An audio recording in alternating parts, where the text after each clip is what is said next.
Anyone can be a steward. Anyone. You, me. What matters is finding a way of stewardship that makes sense to you, that is accessible to you, that fills you up. Sometimes we find stewards in the community and they inspire us where to go next. I'm Ivea Moore, and this is Be the Change, Stewardship in the Nature Journal community.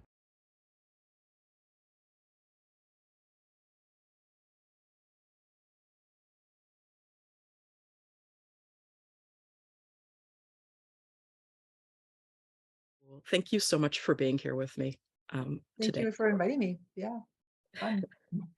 You ready to start? Sure. Excellent.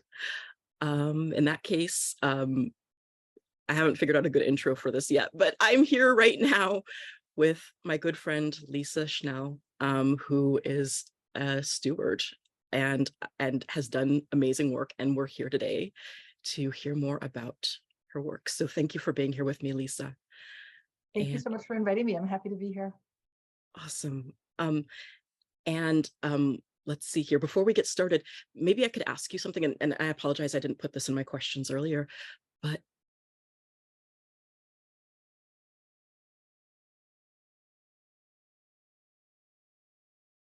what does stewardship mean to you?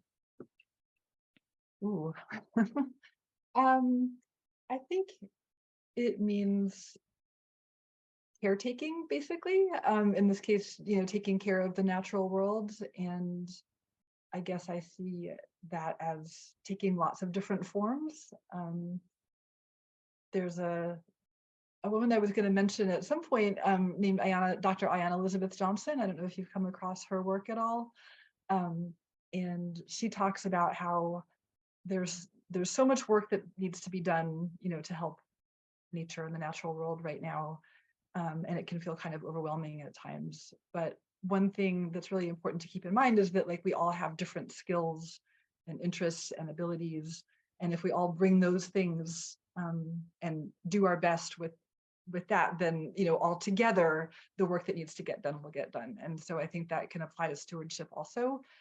There's so many things that need to get done and so many ways to do it that if we all bring ourselves and our skills and focus on the task, that's how things can get done. I love that. And you said that was Dr. Ayanna Elizabeth Johnson. Mhm. Wise words. I love that. That just that acceptance of whatever we bring to the table, of whatever those skills are. We don't Yeah, all have to be doing one particular thing, especially if it's out of our wheelhouse or we're not comfortable with that. exactly. Because in order, I mean, the work is going to go on for so long, it has to be sustainable. And so it Mm, needs to feel sustainable to each individual person to be able to, keep doing it over the long run. And that means well, what are you comfortable with and what do you feel like your skills are? So. I love that. That the work needs to be sustainable to each of us. Mhm. That's wise. I think that's really, really wise. Mhm. Thank you.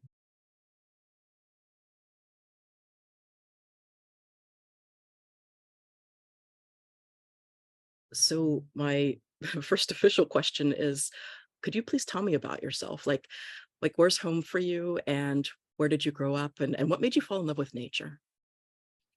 So I currently live in a small town in southeastern Pennsylvania called Kutztown, Pennsylvania. Um, and it's been home for about, gosh, almost 21 years now, which is really weird to me. I've never stayed in one place for that long. I was originally from Arlington, Virginia, so outside of Washington, D.C., and moved to Florida, and I've moved multiple other places also. Um, I love the question of, what made me fall in love with nature. I think really it was, playing outside, camping, making potions. I mean, just, those things that you do when you feel a little bit bored sometimes, and have time to just explore, was what really made me fall in love in sort of a general sense with nature. Um, and then that developed sort of as time went on in different ways. But yeah. I love that. So being in nature, playing in nature is what made you fall in love. Yeah. I mean, just having the time to really spend, there was no pressure to do anything or not to do anything. But just to just to be, to build forts and to whatever, all those things that you get to do, or I got to do, I guess I should say, was a lot of fun, and sort of I think I worry about younger people now, because I feel like they're almost instantly introduced to the sort of doom and gloom attitude. And I really try hard with younger people to like that attitude of like teach love first, like, have those bonding experiences with nature basically, so that, I mean, again, going back to the work that needs to be done, like if you love it first, then you're more likely to be motivated to take on those responsibilities at a later point. So. That's really true. And I love that. Just teach them the positive memories first, the things that are fun about that. So then that they're protecting those positive experiences. Exactly. Yeah. Yeah. That's awesome.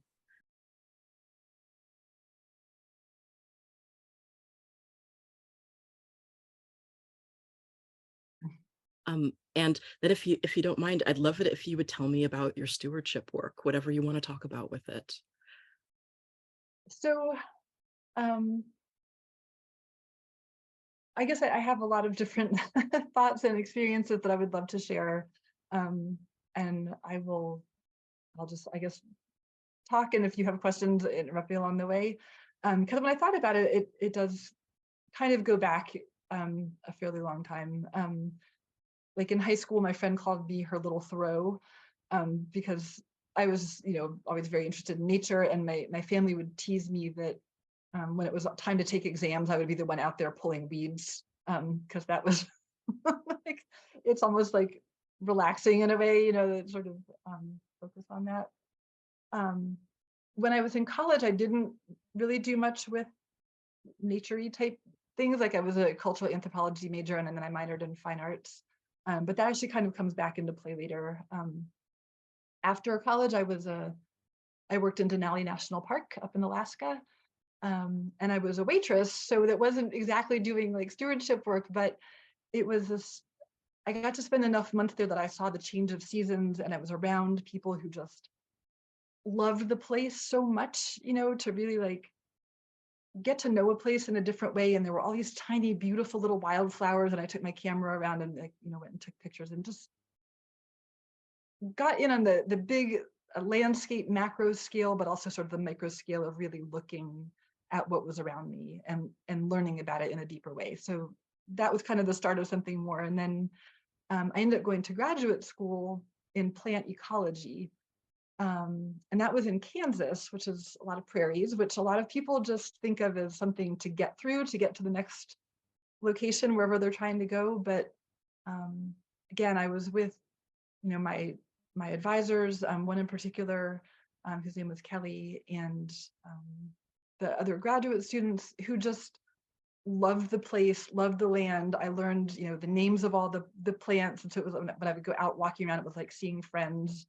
And we did a lot of floristic surveys. So we did surveys for landowners to help them decide like grazing practices. I also worked on the Potawatomi Indian Reservation, and did surveys of their land to see like the different prairies that they had there, and sort of what was happening on the land there, because there was some development concerns or whatever. And so just, to sort of establish a baseline of what was there. And then my main thesis project was a 40-acre prairie restoration.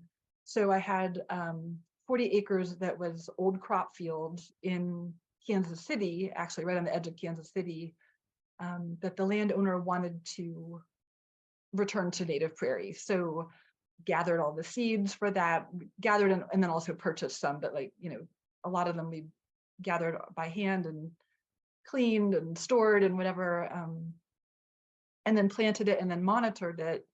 And a component of that, which goes back to the anthropology piece, is that my advisor had written a couple of books about ethnobotany, so edible plants of the prairie and medicinal plants of the prairie.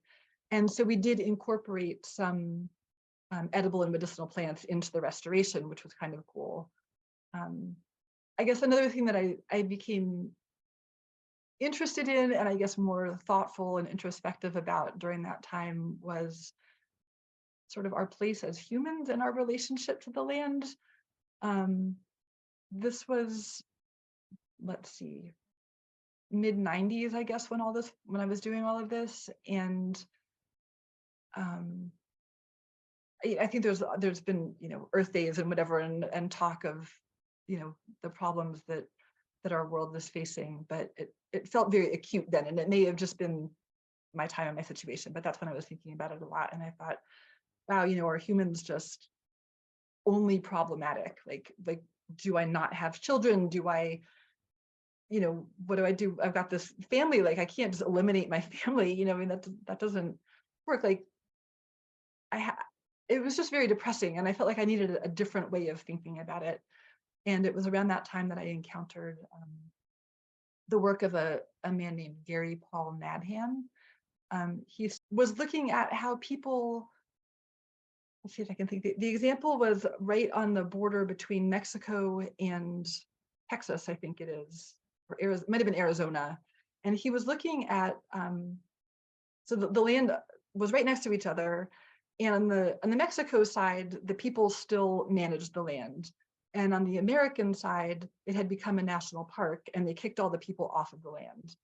And they did surveys to see, well, where is it more diverse in terms of the plant life? And it was actually on the place where the people were. They were through their management practices, it actually had a positive effect.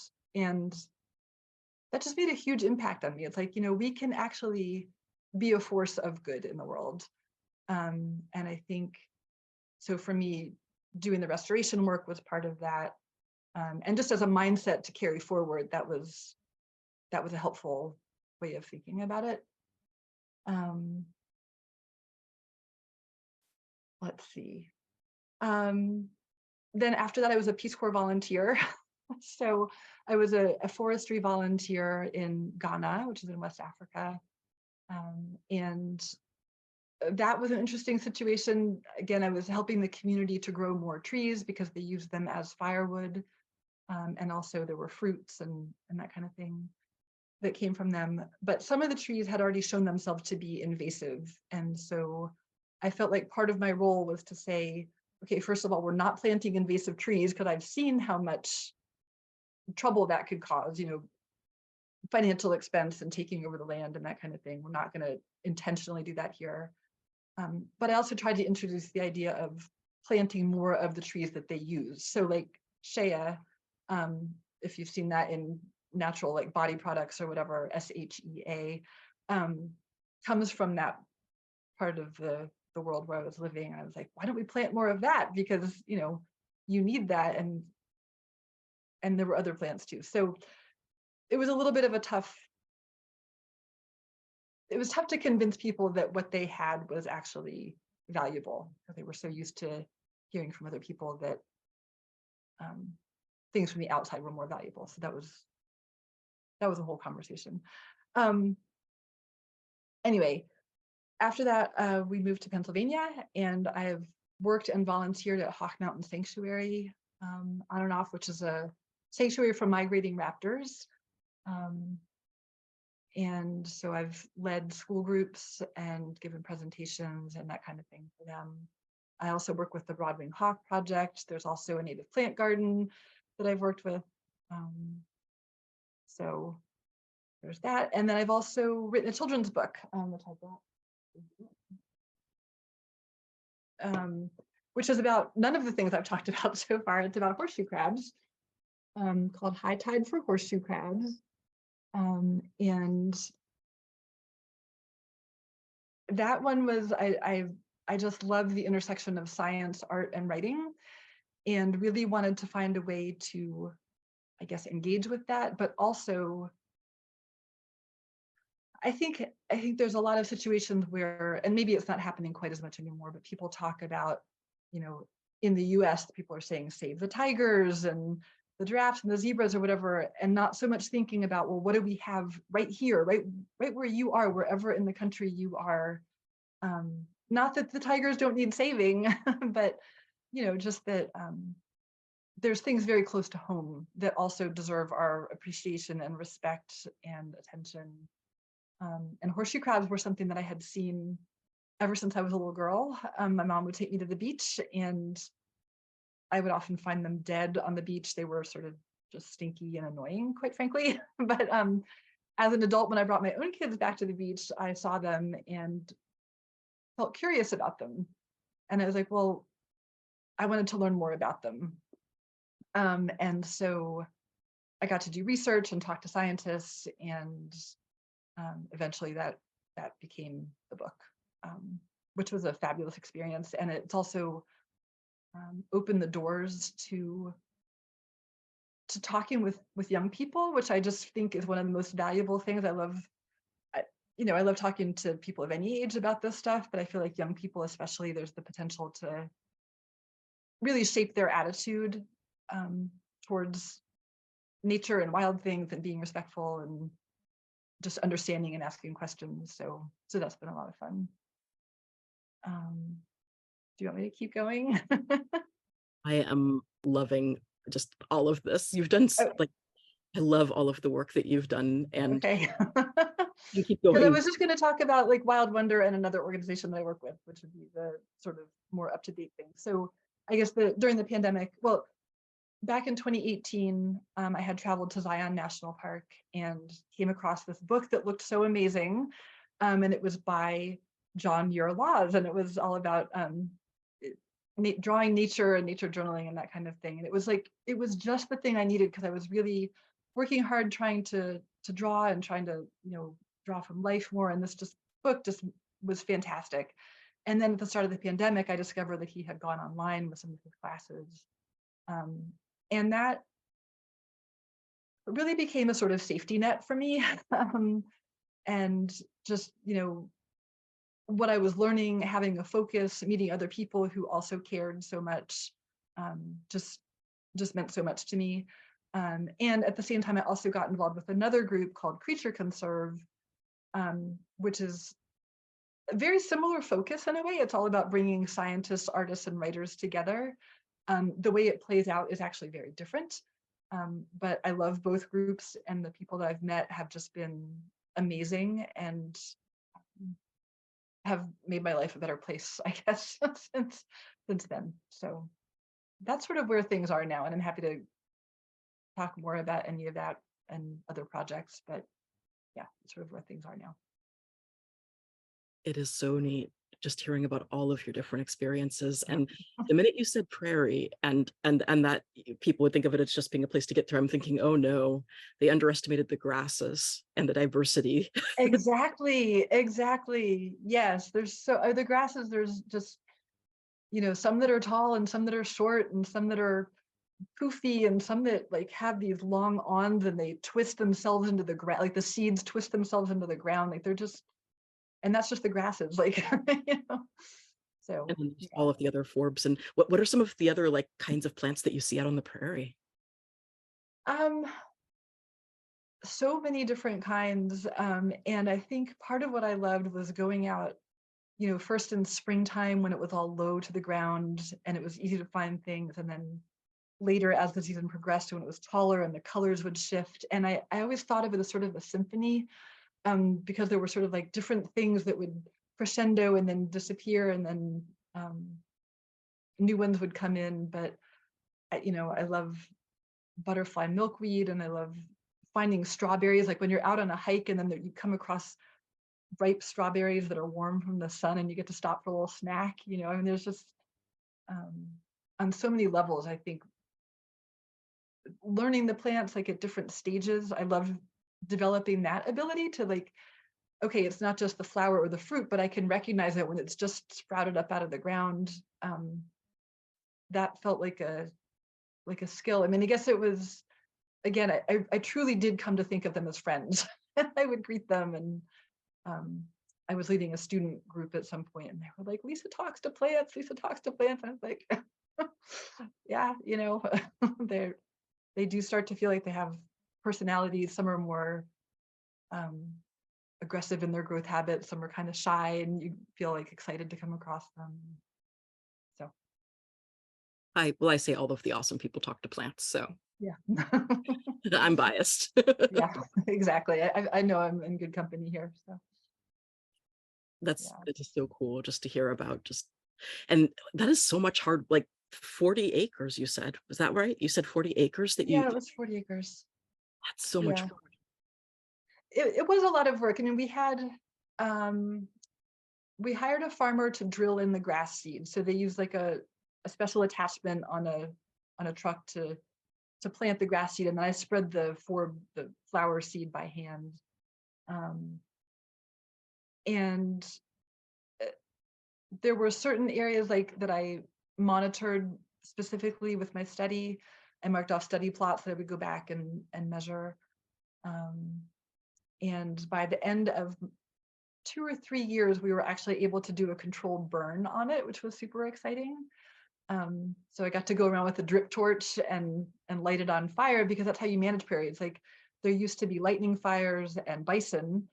Um, in place of that, in some places, people are able to bring in cattle to graze in certain ways, but um, in the kind of edge of suburbia, that was a bit of a challenge. So we ended up burning it, um, but it was exciting to just it was fun to be part of that process in many ways. Like personally, it was just kind of fun because fire could be fun when applied in a controlled way, um, but also to learn and to understand what the land needed and to be able to provide that.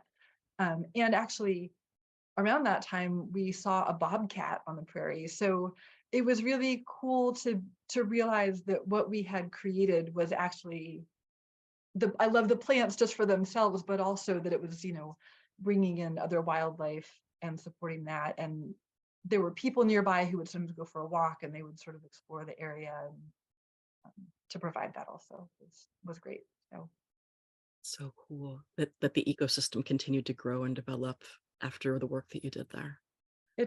it did. And I can't decide whether or not to share this part or not. I will go ahead and say it. You can edit that out if you want. But it I moved away after I got my degree, and at some point I found out that my prairie had actually been destroyed to make room for development, which was just crushing. It was just so sad, after it's not just the time and the energy and the seeds and the memories, like it's just, we created something, like we were putting things back together again. It felt like a small step forward, and then to have it all taken away. And my understanding is that it was traded for another piece of land close by that also had value or whatever. But What you're saying is really important, because this is an area that you loved very deeply and that you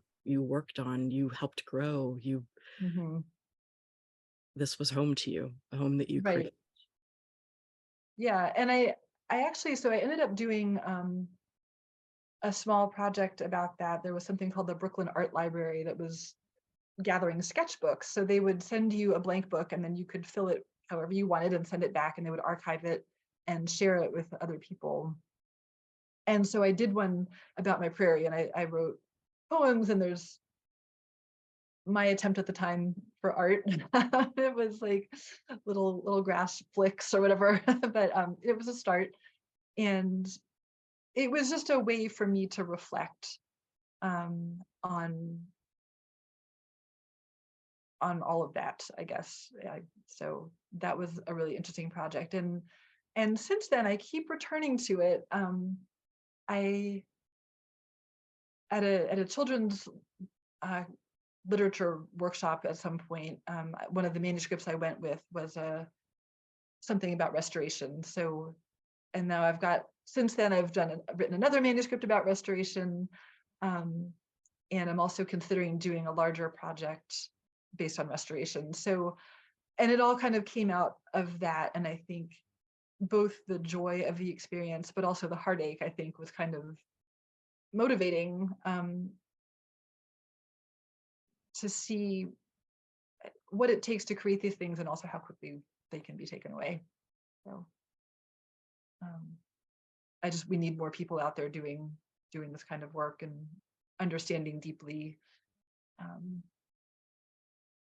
you have to understand the ecosystem in order to be able to put it, even attempt to put it back together. And I can't even say put it back together because we never can. Like you never get it back the way it was, but you can at least, I think trying is more important than than not. So yeah, It's really true. yeah. I'm so sorry that that happened to your prairie. Thank you. And props to you for continuing to seek out work for considering continuing the restoration work, even in spite of that heartache. And I hope that Yeah. you'll be able to share that love with other people who might join you in doing that work. And I was going to ask if you had ever memory journaled about it, but it sounds like you did when you created the book to send to the New York art. Yeah, um yeah, I think that was many years after the fact. There wasn't that many years after I'd learned that it had been turned into a development, but now when I go back and look at the book that I created, I'm like, oh, there are memories here that I wouldn't have remembered without that. And so I appreciate, even though it was so many years after the fact, it was still became a meaningful piece for me. So yeah. It's wonderful. And I love what you were saying too about like sort of figuring out our place within an ecosystem. Mhm. There's a book about indigenous land practices here in California, and it's called Tending the Wild. Okay. And I like it because like I remember a lot of the doom and gloom of the 90s, the messages about humans are awful. And Yeah, so um finding out that like we weren't supposed to just go and hate ourselves forever, and that because exactly. if we tend and take care of the wild, it doesn't mean that we think ourselves above the wilderness. It just means that we're doing whatever little part that, with when we live within nature. Um, what you were saying about the group down at the border between Mexico and either Texas or Arizona, and the way Mhm, that the human side was even more diverse makes a lot of sense to me. mhm, California used to have a pretty heavy fire regime that was specifically done by all the different tribes who lived here. And mhm. it was a way of increasing biodiversity in areas where they'd wanted certain resources. And so, yeah, I completely agree that like we got a spot within other ecosystems. We're not just a blight on the earth. Um, Right. We're not a blight, and we're also not, above it or superior in any way. I think we have certain abilities, and so do lots of other animals and plants that you know, I think we just need to, I don't know, do what we can to help and respect the other creatures that are also part of the world. So I um also basically live give them just space to do their thing and live their lives. It's so much more complex, I think, than we can ever understand. So yeah. um, I know, like with prairie restoration, I know there were.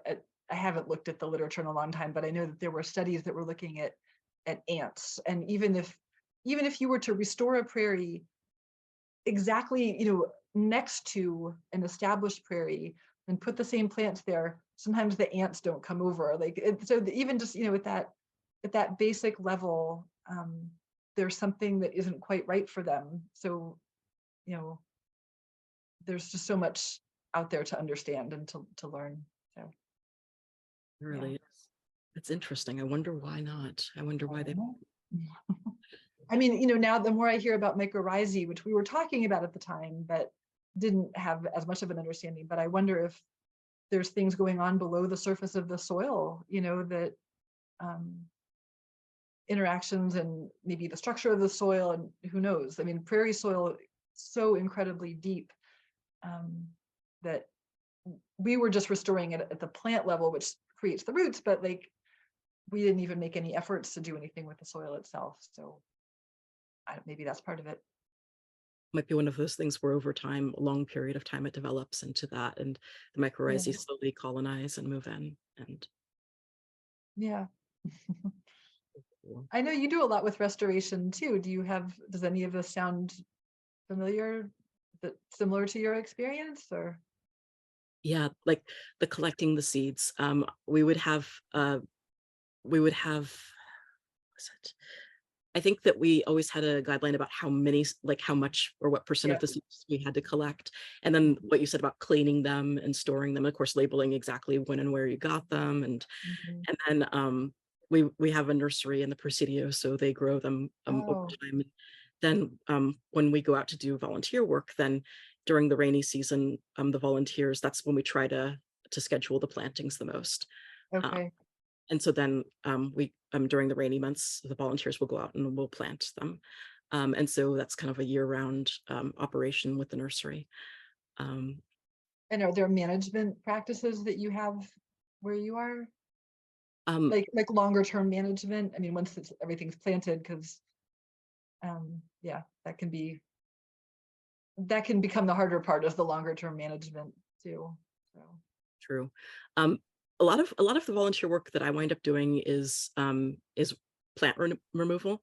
So I remove okay. plants that are introduced and usually the ones that have a really unbalancing effect on the rest of the ecosystem. Mhm. My personal main plant that I remove a lot of is Cape ivy.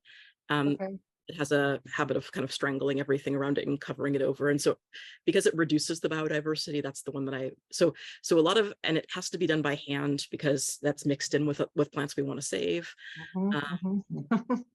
and then and then interestingly, we have this one place in the Presidio called the Swale, which um close by to this other area called Chrissy Field. And Chrissy Field was an area that we restored pretty heavily um late 90s, early 2000s. Mhm. And now it's mostly maintenance, like pulling out oxalis when it comes up and that kind of thing. But we'd gone back into the swale briefly because I was there the day that we did some of our first work on it, and we dug out this area to let the water expand because the water table kind of rises and falls in the swale over time. And Okay. we planted willows around it. Mhm. But there are some creatures in the Presidio that are a little bit rare, and they need sunlight, dappled sunlight on their water in order to. Okay. And so what we had to do was we went in one day to prune back the willow branches, and people would be going Wow. like, "Why would you have to prune back the willow? They're native." Well, because this very specific species that's really rare likes their dappled sunlight, and the willows are like, "Nope, Yeah. no sunlight for you." And so I love like the complexities of that. And Mhm. I remember for a while there we weren't allowed to pull up cheeseweed mallow, which is also introduced, Mm. because there's this one rare blue butterfly who was using it for, and I'm not sure what happened with that. Oh, Um, that's interesting. Huh. so I guess that like just complicated, and most of the long-term management, at least that I've experienced, has been plant removal. But Okay. there might be some other things that I'm not aware of. Um, Right. but yeah, Yeah. Yeah, I've talked with my girls about like um what we call weeds. It's not so much that they're bad plants or anything, and that native plants can also be a little bit aggressive or whatever, but it's the plants that don't play so nicely with others. The ones that, like you were saying, they kind of just get overwhelming and strangling, and um where they, yeah, they can still be perfectly fine plants. It's just they don't work in this particular situation at all. So exactly. That I like how you say that, and I agree yeah. with that. I try really hard not to demonize the plants. Right, right, exactly. Yeah. Sometimes I will anthropomorphize slightly because I consider them my friends too, even the ones I have to pull out. So Hmm. I call Cape Ivy my frenemy, my best frenemy. Uh-huh. We're friends, just I have to pull them out. So we have Yeah. um but also like sorry, continuing on with plants, and I love that you said where was the place again that had the shea? You said. Oh, that was in Ghana. Yeah, it was where I was at Peace Corps. It was the Upper West region of Ghana. So. And I love that you were helping, like that you were validating the plants that were already growing there as Mm, being valuable and precious. And it sounds like because you were encouraging them to also, like in addition to growing the native plants, to also growing plants that they tended to use a lot more, then that sounds like some really good there's a particular study I took back in college called agroecology, which is where okay.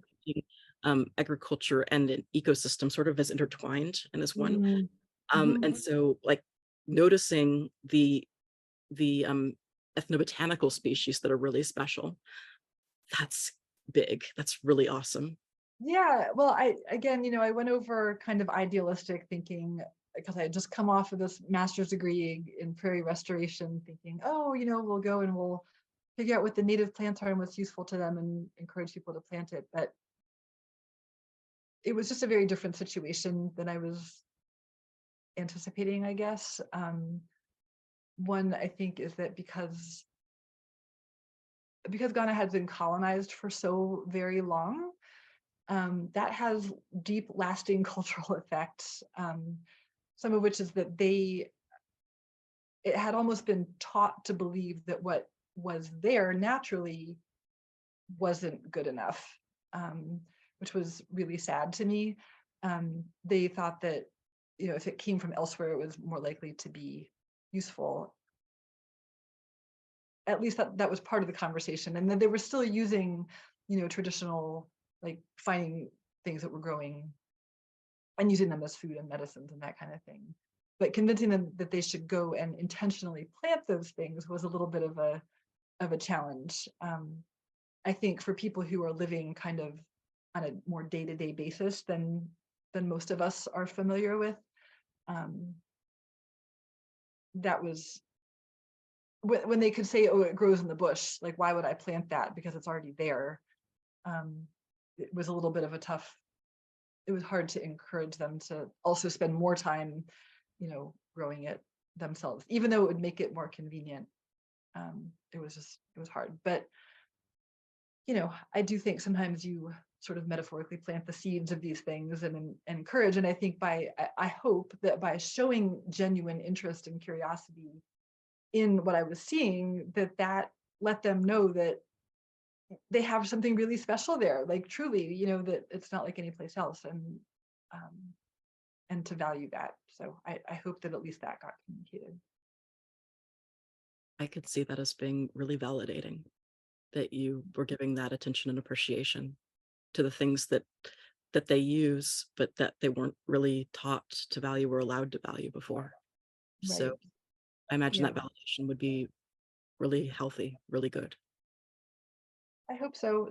It felt small, but I guess that's how a lot of this work kind of happens sometimes. It's small things that add up to bigger things in the long term. So, Definitely. but thank you for your kind words there. So, And then also what you were saying about the horseshoe crabs and about valuing the things that we have here, because I was mhm, thinking when you were talking about how, I mean, of course we of course want the tigers and the others to be safe, but when we hear about these, we're hearing about sort of charismatic fauna that has a exactly. face and that looks in us, and like we think of this as being quite majestic and special, and they are. But then, like you said, people get such an idea of the endangered species, what they look like, because the most charismatic ones are selected for to make those campaigns, when I personally Right. think a lot more about endangered ecosystems, not just endangered species. um, Right. Yeah, exactly. And I mean, I understand people have a visceral reaction to a big cat or a large animal of any sort of, flashy fish or whatever, even mantis shrimp or whatever. But actually, in the back of my book, one of the sections is called "Behold the Humble Horseshoe Crab" because they are such humble animals. They're brown. You can't even really see it. They've got eyes, but like, not as much of a face as a lot of things. But they're just astonishing creatures that they've been on the planet for hardly changed at all for like 450 million years. They're considered a keystone species in the ecosystem where they live. So, um, their eggs and the young animals are food for dozens of other species, um, including migrating birds. So they have like an international effect, even though they're only found from like Florida up to Maine. But they affect songbirds that are migrating that stop in Delaware Bay, which is like horseshoe crab central. Um, these birds stop there for a couple of weeks and fatten up before they fly north to lay their own eggs. So, they're playing a really critical role. And then there's the human tie-in, which I always go back to. I think you know, I do understand that it's easier for a lot of people to relate to nature when they can see, well, when they interact with it directly, for one thing, but also when they can see how it can affect their own life. And in the case of horseshoe crabs, their blood has a chemical in it that is used to test so many things, including, our vaccines for COVID and any other vaccine that you get, including vaccines that your pets get, including anything that's implantable into your body, is all tested using horseshoe crab blood. It's even sent into outer space to make sure that our spaceships, when we go to other places, like we're not going to be contaminating other places with weird bacteria. It's all tested using horseshoe crab blood. So on so many different levels, this very humble organism is just remarkable once you start to learn more about it and really observe its life and the species as a whole. So, Love that. If I make it out to the East Coast, I hope I get to meet them. I hope you do. Come on a new or full moon in the springtime. That's when they spawn, and they all come up to the shore. And literally, the beach was just packed with them. Like from the shoreline out into the water, it was just solid horseshoe crabs. They come up to meet and spawn and lay their eggs. So it is quite a sight. That's awesome. I hope you get to see it. I hope so too. Horseshoe crab social. It sounds like fun.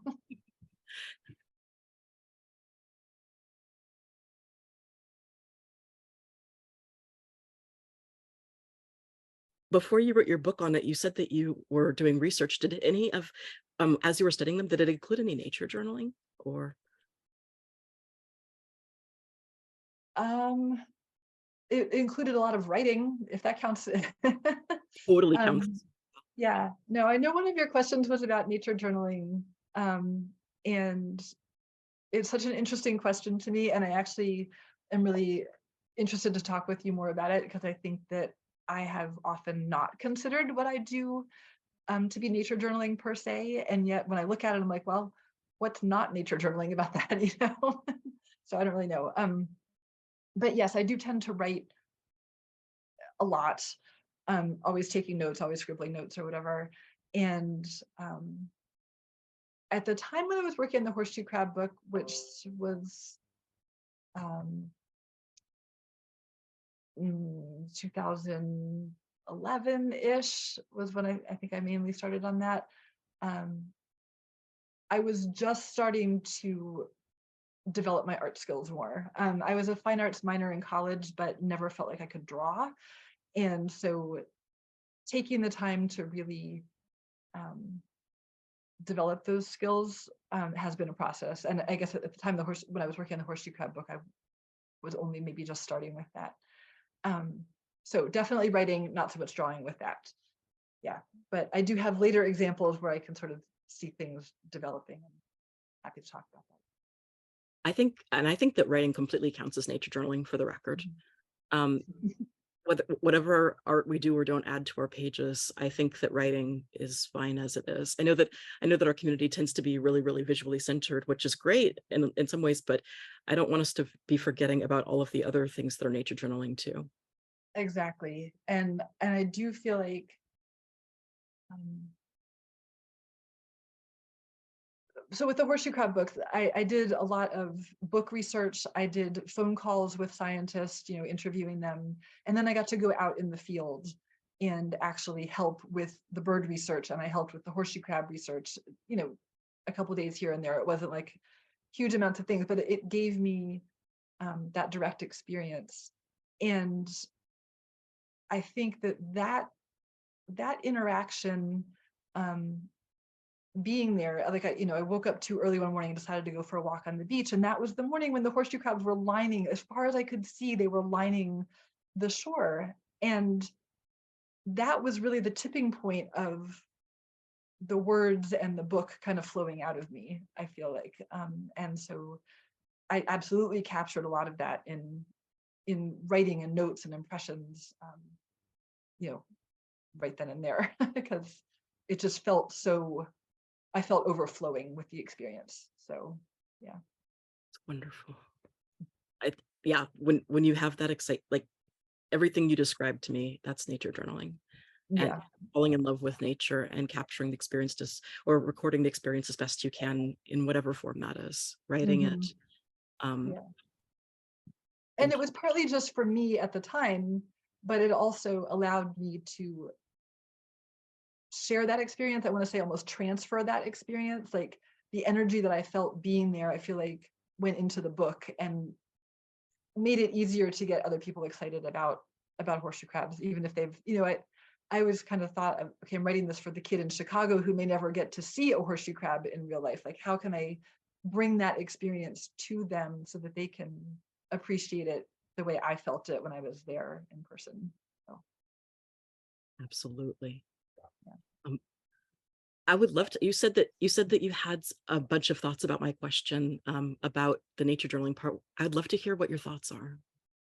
Well, I just thought it was odd that when your question, the way I read it was, you know, do you nature journal your stewardship work? And my reaction was like, well, no, not really. I mean, I don't intentionally. When I see um, other people who are, I mean, I'll use your work as an example because we were just talking about it fairly recently when I know you're doing restoration work and you're trying to document what you see and do so that you can go back, correct me if I'm wrong, but you can go back in the future and say, oh, this is what I did. And also to share with other people the work that you're doing, which is all a beautiful and wonderful thing. Um, and I don't do it with that intentionality, I think. And I'm not sure if I could say why. It tends to be more of like an overflowing. I'm gonna show you a couple things. Absolutely. We went out west in 2018. That was on that trip actually where I got Jack's book. And I took a notebook with me. I can find a page here to share with you. Well, this is good because it's actually from the prairies. So this was, and I can send you a digital copy of this. This is a little page that I made. Every day I had it. Oh, I'm sorry to interrupt you. It's a little hard to hear your voice. Sorry, I'm blocking the microphone. So let me just show you the book. I'll hold it up and I can put it back down. I did this map on the front, and then throughout it, each page is a different day on the trip. And I just, drew what I was seeing, wrote some impressions, didn't try to make it anything in particular, but it ended up having some consistency throughout. Like I would write down the odometer and I would draw a little map and, just things to sort of keep track of where we were and what we were seeing, because I knew it was just all so much that I would forget a lot of it once we were back. Um, I don't think I knew the term nature journal at the time. So, and I had not seen Jack's book yet when I started this. It was just kind of what happened. It was just my response to the situation, if that makes sense. Really. Yeah. And so I don't know if that counts as nature journaling or not, but when I look at it, like, yeah, I'm drawing plants and I'm drawing landscapes and I'm, writing notes about the weather and that place and that kind of thing. So that's in some ways very much a nature journal. Last year, I had the opportunity to go to the Galapagos, and I actually took one of Jack's books, blank books, along. And this is just a random page that I'm opening to here, but did some drawing and, well, here's another page again, random. Whoops. So that was a little bit more intentional. It was sort of thinking back to the West Trip book and the things that I included and kind of having that day by day, because after a while, it just all turns into a blur. Separating it out and capturing some of the information. We were there with guides, we were learning so much, and I just wanted to remember all of it. So I did record a lot of that. I guess that's a nature journal. Is it a travel journal? I don't know. Does the name even matter? I'm not really sure, but it was um, that that similar response, whatever you want to call it, is, writing. And to me, the visual art has actually become extremely important. Um, the writing is still very important too, but the visual art, it's a way of seeing, looking, paying attention differently. And again, it's not a finished product. It is what it is. It is however it comes out. And one of the things on the Galapagos trip that was so fascinating to me was that people would come up and talk to me because I was drawing. Um, and I am generally a pretty shy person. Like, I'll sort of hold back, and it's not that I don't like talking to people. I just don't tend to initiate the conversation.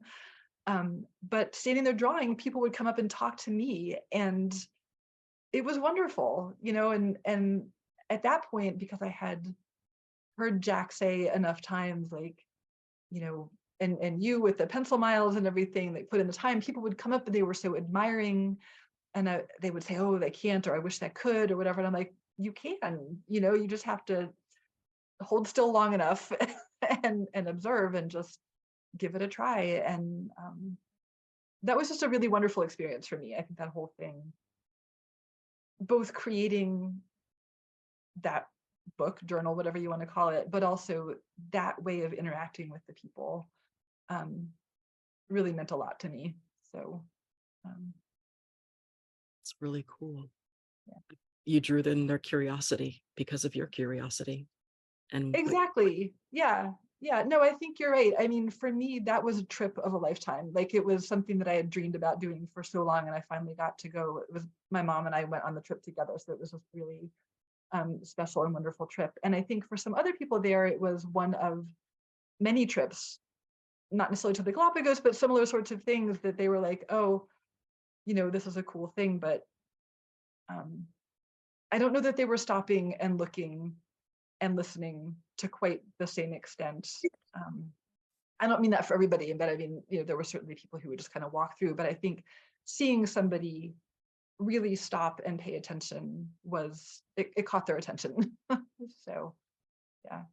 it's really cool. And then yeah, like you said, that you weren't acting like the typical person who travels, who just kind of click, click, click, move on and stuff, where you just are trying to just, I saw this, I was here, but instead you're just like really sinking in to each of the things that you see.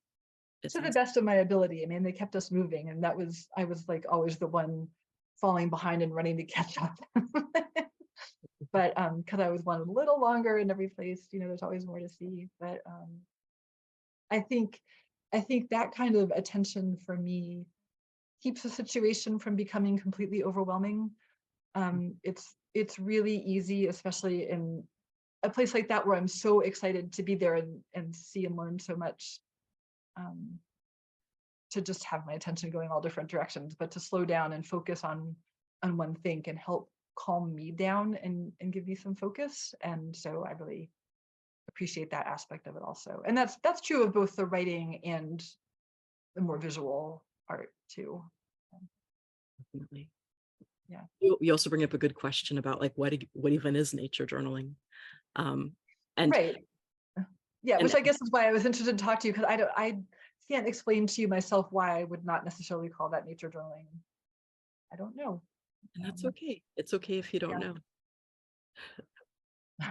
Like I said in my questions too, there's no judgment from me. I'm curious to know just what people's different experiences are. And Mhm. if something doesn't feel quite like nature journaling, but you're not sure why, then that's fine. Right. Yeah. I guess I haven't even mentioned my tree project. Have I told you about my tree project? That I draw a tree every day since the beginning of 2022. So January 1st, 2022, I started drawing a tree every single day. And I brought a couple of notebooks. Again, I'm not going to try to show this in great detail, but just to give you some idea. But that, again, I don't necessarily consider nature journaling, and I'm not entirely sure why. Oh, no, this is, and yet I am drawing and writing notes, but it's all trees. So I don't know. Um, Would you consider it connecting with nature? yes, absolutely. Yeah, it's it's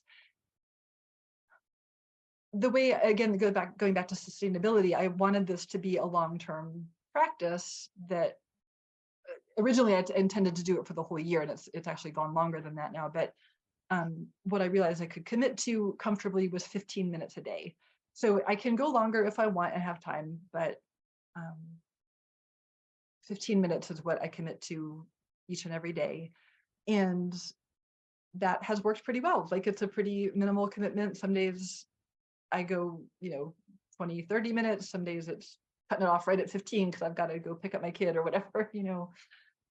But those 15 minutes have become really important to me. And it's almost like a um, active meditation kind of thing, you know? And it gets me outside, it gets me paying attention, and I appreciate the fact that there's pretty much always a tree. I mean, wherever you are, even if you're like in the middle of a city, or if you're wherever you are, you can usually find some sort of tree, and the scraggly trees are the more fun ones to draw, honestly. So um I'm not picky about the tree that I draw. It's just, I sometimes it's more to commemorate being in a place, like, oh, I was in Maine picking my daughter up from school. Okay, I better draw a tree while I'm, up there on her campus or whatever. Um, Sometimes I draw the same tree 20 times when it's, just outside my window or something.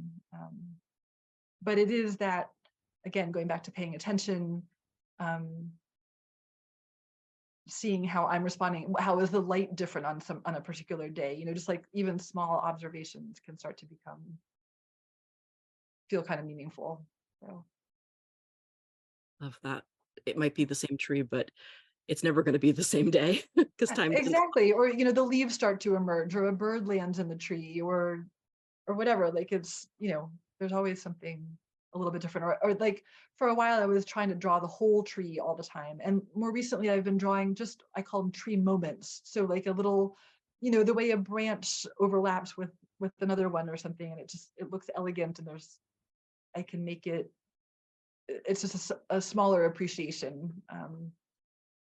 So you can go back to the same tree and draw the whole thing, or you can draw a little bit of it, or the bark, pay attention to a little spot of the bark. It all works. So, That's wonderful. I love that you call them tree moments. yeah.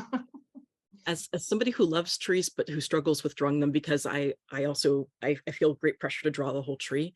Do you Yeah. mind? I'll credit you obviously, but do you mind if I just borrow that mentality a little and Oh try no, I love that. tree moments? That would be fantastic. Thank you. I find Yeah. that really inspiring, Okay. and thank you for telling me about that because No, you're welcome. And I think there's many things that draw me to trees. I keep coming back to them over the years. And that's sort of what precipitated this project. But part of it is like, well, I live in Pennsylvania, so half the year they don't have leaves, and you get to see what I think of as like tree bones, the sort of underlying architecture, that I just find so beautiful.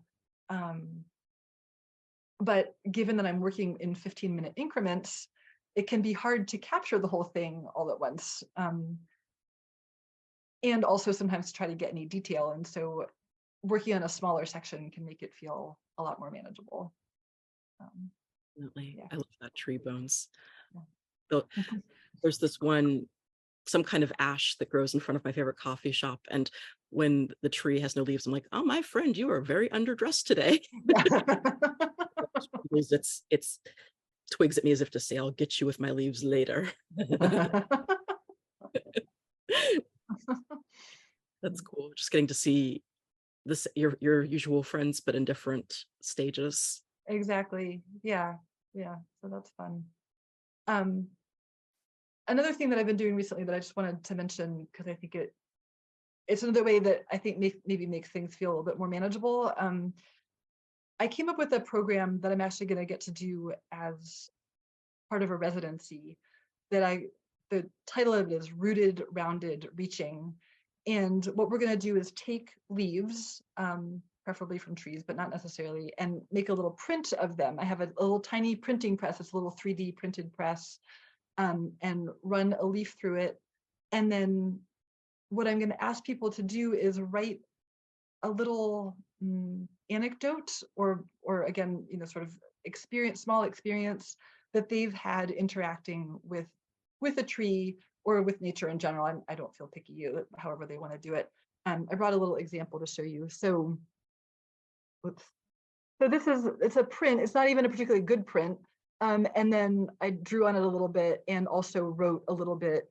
I don't remember what this one says. It was just sort of a little tester, but just, it doesn't have to be profound or anything. But what I'm hoping to do is, again, going back to that sort of everyday nature sort of idea, like it doesn't have to be a huge earth-shattering experience that you had, but just these sort of moments that you might have had an encounter or an appreciation for a particular tree, maybe that you see on the way to school or work every day or something like that, to just write it down. And then what we're going to do at the end of the program is make a collective tree. So I'll have like a drawn structure, and then we'll take all these little tiny prints that people have made, and tack them up or somehow attach them to the bigger tree. So it's going to be a community also, like a, you know what I mean? So I feel like it's a great way for people to start to relate to each other and to the stories that they have to share, to their experiences. That's a way I'd love for more people to relate to each other, is through those experiences in nature. So hopefully this will be a small step toward that. So I just have, like, that just sounds so magical. I love the levels of connection, the levels of thought on your project. Thank you. Well, hopefully it'll work out. We'll see. It depends on the people who come visit me. Like I can't do it alone. So that's an interesting aspect of this, that we'll see how that goes. So, I love that. yeah. And it's accessible and bite-sized in a way that still makes you feel full. I just love it. I love everything about the project that you're describing. Thank you so much, Idea. I appreciate that. It just sounds pretty cool. I wish I lived closer to you so that I could participate. I wish you did too. That sounds really, I hope it goes well. Well, I hope that there are many leaves and many stories that wind up on your community tree. Thank you. So cool. Yeah.